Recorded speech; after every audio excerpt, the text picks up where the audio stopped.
یہ کہانی 7 جون 1981 کو شروع ہوئی، لیکن ہمیں اسے ذرا پیچھے سے شروع کرنا ہوگا۔ 1980 کی دہائی میں عراق اسلامی دنیا کا طاقتور ترین ملک تھا۔ اس کے پاس فوج تھی، تیل کا پیسہ تھا اور دنیا اس کے ساتھ تھی۔ عراقی حکمران ہر لحاظ سے عراق کو ناقابل تسخیر بنانا چاہتے تھے، اور یہ ایٹم بم کے بغیر ممکن نہیں تھا۔ فرانس اس زمانے میں نیوکلیئر ٹیکنالوجی کو لیڈ کر رہا تھا۔ عراق نے 1976 میں فرانس سے ایٹمی ریکٹر خریدا اور بغداد سے 17 کلومیٹر کے فاصلے پر عرب دنیا کے پہلے ایٹمی پلانٹ کی بنیاد رکھی اور ایٹمی طاقت بننے کے لیے دن رات ایک کر دیے۔ عراقی نیوکلیئر سائٹ فرینچ زبان میں اوسیراک اور عربی میں تموز کہلاتی تھی۔ تموز بابلی دور میں مہینے کا نام تھا۔ صدام حسین کی سیاسی پارٹی تموز کے مہینے میں بنی تھی، لہذا صدام حسین نے نیوکلیئر سائٹ کا نام تموز رکھ دیا۔ عراق کے ایٹمی پروگرام سے 2 ملکوں کو خطرہ تھا، ایران اور اسرائیل۔ ایران نے 1980 میں تموز پر حملہ کر کے عمارت کو ٹھیک ٹھاک نقصان پہنچایا، لیکن اس کے پاس بھاری بم، میزائل اور جہاز نہیں تھے، لہذا وہ پلانٹ کو مکمل طور پر تباہ نہ کر سکا۔ ایران کا یہ آپریشن شمشیر سوزان کہلاتا ہے۔ اس کے بعد اسرائیل کی باری تھی۔ اسرائیل نے 7 جون 1981 میں تموز ایٹمی پلانٹ پر حملہ کیا اور اسے مکمل طور پر ختم کر دیا۔ یہ حملہ فضائیہ کی تاریخ کا ناقابل یقین واقعہ تھا۔ میں بات آگے بڑھانے سے قبل آپ کو اس حملے کی تفصیل بتاؤں گا۔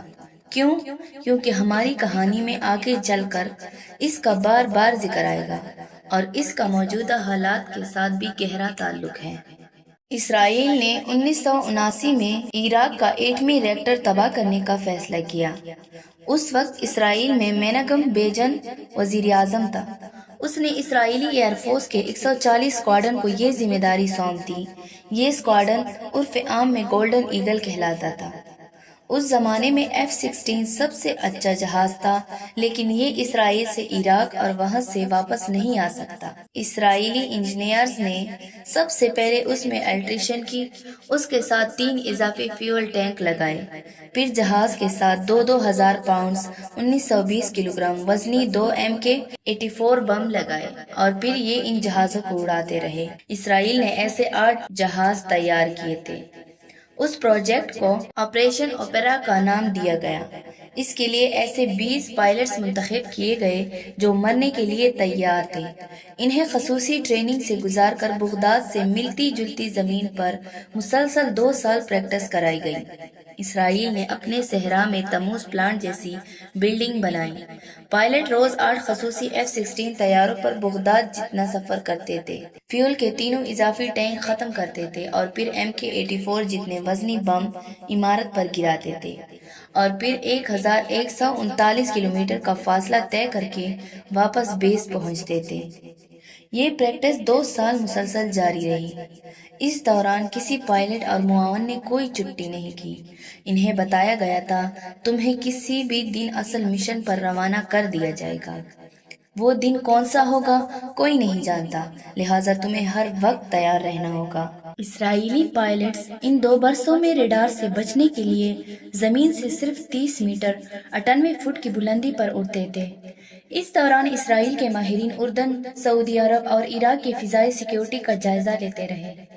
موساد نے عراقی پلانٹ کے ایک ملازم کا ڈیٹا اکٹھا کیا، اس کے رجحانات کا جائزہ لیا۔ یہ اس کی فیملی اور ایڈریس تک پہنچے۔ ان کے کھانے اور واش روم تک کی عادات کا ڈیٹا اکٹھا کیا گیا۔ بہرحال قصہ مختصر، 7 جون 1981 اتوار کے دن 3 بجے اسرائیلی پائلٹوں کو بتایا گیا، ہم آج اصل سائٹ پر حملہ کریں گے۔ انہیں تیاری کے لیے صرف آدھا گھنٹہ دیا گیا تھا۔ یہ تیار ہوئے اور 3:55 پر ایٹزیان ایئر بیس سے اڑ گئے۔ F-16 طیاروں کے ساتھ 6 F-15AS طیارے تھے۔ یہ 8 طیاروں کی حفاظت پر مامور تھے۔ یہ سب سے پہلے اردن میں داخل ہوئے اور اردن کی فضائی حدود میں خود کو سعودی اسکواڈرن ظاہر کیا۔ ان کے پاس سعودی عرب کے تمام کوڈز اور سگنلز فارمیشن تھی۔ یہ وہاں سے سعودی حدود میں داخل ہوئے اور خود کو اردنی ایئر فورس ظاہر کیا۔ ان کی کمیونیکیشن اتنی زبردست تھی کہ اردن اور سعودی عرب کو ذرا برابر شک نہیں ہوا۔ اردن کے شاہ حسین اس وقت اسرائیل کی سرحد پر واقع عقبہ پورٹ پر اپنے بحری جہاز میں چھٹیاں منا رہے تھے۔ اسرائیلی طیارے ان کے اوپر سے گزرے تو یہ فوراً پہچان گئے، یہ طیارے اسرائیلی ہیں اور یہ عراق پر حملہ آور ہیں۔ انہوں نے اپنے اسٹاف کو فوراً عراقی حکومت کو مطلع کرنے کا حکم دیا، لیکن اسرائیل نے تمام ٹیلی فون لائنیں جام کر دی تھی، لہٰذا شاہ حسین کا پیغام عراق تک نہ پہنچ سکا۔ بہرحال اسرائیلی طیارے زمین سے 30 میٹر کی بلندی پر پرواز کرتے ہوئے بغداد پہنچ گئے۔ وہ مغرب کا وقت تھا اور اس وقت نیوکلیئر پلانٹ پر سیکیورٹی گارڈز کی ڈیوٹی تبدیل ہوتی تھی۔ چنانچہ پیکس اور چیک پوسٹ پر بیٹھے گارڈز مشین گنیں اور ریڈار بند کر کے نیچے آئے تھے۔ یہ لوگ جب سیکیورٹی چارج تبدیل کر رہے تھے تو اسرائیلی طیارے اچانک 30 میٹر سے 2100 میٹر تک اوپر اٹھے اور پھر تموز کی پلانٹ پر بم گراتے چلے گئے۔ تمام پائلٹس کے پاس 5 سیکنڈز تھے۔ انہوں نے 5 سیکنڈ میں 2 بم بھی گرانے تھے اور پیچھے آنے والے جہاز کو راستہ بھی دینا تھا۔ یہ کل 2 منٹ کا آپریشن تھا اور ٹھیک 2 منٹ بعد تموز ملبے کا ڈیر بن چکا تھا اور پورے بغداد کو سیاہ کالے بادل اپنے حصار میں لے چکے تھے۔ اسرائیلی جہازوں نے اگلے 3 سیکنڈز میں اپنے اضافی فیول ٹینکس نیچے گرائے اور 10 منٹ میں عراق کی حدود سے نکل گئے۔ یہ سعودی عرب اور اردن کو اطلاع ہونے سے قبل اسرائیل میں واپس پہنچ چکے تھے۔ یہ فضائی تاریخ کا خوفناک اور حیران کن آپریشن تھا۔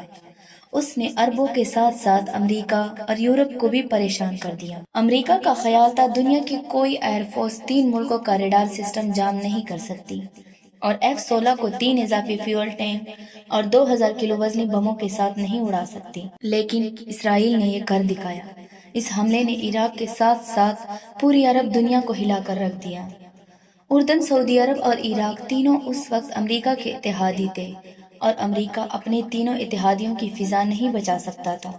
امریکہ اور فرانس عراق پر حملہ روکنا تو دور، اسے بروقت اطلاع تک نہیں دے سکے تھے۔ اس صورتحال نے سب سے زیادہ سعودی عرب کو پریشان کیا۔ کیوں؟ اس کی 2 وجوہات تھیں۔ سعودی عرب اپنی سیکیورٹی کے لیے امریکہ کو $100 بلین سے زیادہ ادا کر چکا تھا، لیکن امریکی مشینیں سعودی فضا میں اڑتے اپنے ہی تیار شدہ طیاروں F-16 کا اندازہ نہیں کر سکیں۔ دوسرا، سعودی شاہی خاندان اپنی سلامتی کے بارے میں بہت حساس ہے، چنانچہ سعودی عرب نے پہلی بار اسلامی دنیا سے اپنا محافظ تلاش کرنا شروع کیا اور اس کی نظریں پاکستان پر آ کر ٹھہر گئیں۔ کیوں؟ اس کی بھی 2 وجوہات تھیں۔ پہلی وجہ پاک فوج تھی۔ پاکستان نے کسی بھی حالات میں فوجی تیاری پر کمپرومائز نہیں کیا تھا۔ پاکستان میں ڈکٹیٹر بھی آتے رہے، مارشل لا بھی لگتے رہے اور ملک بھی ٹوٹ گیا، لیکن قوم نے اس کے باوجود فوج پر سمجھوتا نہیں کیا۔ دوسرا، پاکستان اس زمانے میں دنیا کا واحد ملک تھا جس نے سوویت یونین جیسی طاقت کے ساتھ متّا لگا لیا تھا۔ افغان وار تازہ شروع ہوئی تھی اور یہ حقیقت تھی۔ یہ جنگ امریکہ اور اتحادیوں کی رضامندی کے بغیر جنرل ضیاء الحق نے اپنے بلبوتے پر شروع کر دی تھی اور پاک فوج نے مجاہدین کی مدد سے روس کو روک بھی لیا تھا۔ عرب صحرائی لوگ ہیں اور اللہ تعالیٰ ہمیشہ صحرائی لوگوں کو دور تک دیکھنے کی صلاحیت سے نوازتا ہے۔ چنانچہ عربوں نے فوراً اندازہ کر لیا پاکستانی نیڈر لوگ ہیں، ان کی فوج مرنے سے نہیں ڈرتی، یہ اپنے ہتھیار بھی خود بنا رہے ہیں، یہ ایٹم بم کے بھی قریب ہیں اور پاکستان میں فوج کبھی کمزور نہیں ہوگی۔ چنانچہ سعودی عرب نے پاکستان کے ساتھ دفاعی معاہدے پر گفت و شنید شروع کر دی۔ یہ سلسلہ 3 سال چلتا رہا، یہاں تک کہ 1984 عیسوی میں سعودی عرب کے ساتھ پاکستان کا پہلا دفاعی معاہدہ ہو گیا۔ عرب اسرائیلی حملے کے بعد یہ جان چکے تھے اگلی تمام لڑائیاں فضائی ہوں گی، چنانچہ انہوں نے پاکستان کے ساتھ معاہدہ کیا، آپ ہماری بڑی فوج کے ساتھ ساتھ ایئر فورس کو بھی ٹرینڈ کریں گے۔ یوں 1984 عیسوی میں پاک فوج کے 2500 جوان اور آفیسرز سعودی عرب گئے اور انہوں نے سعودی افسروں اور جوانوں کی ٹریننگ شروع کر دی۔ یہ سلسلہ 2025 عیسوی تک جاری رہا۔ سعودی عرب نے ان 41 برسوں میں اس معاہدے میں ایک کامہ اور فل سٹاپ بھی تبدیل نہیں کیا۔ یہ معاہدہ ٹائپ ہوا تھا، اس کے بعد کمپیوٹر آ گیا، لیکن یہ معاہدہ آج تک ٹائپ شدہ حالت میں ہے اور جوں کا توں ہے۔ اسے کسی نے کمپیوٹرائزڈ کرنے کی کوشش بھی نہیں کی، لیکن پھر 2025 آ گیا اور عرب ایک بار پھر 1984 جیسے صورتحال کا شکار ہو گئے۔ لیکن اس سے قبل اپریل 2025 کا ٹیسٹ آیا اور پاکستان نے افغان وار کی طرح دنیا کو ایک بار پھر حیران کر دیا۔ کیسے؟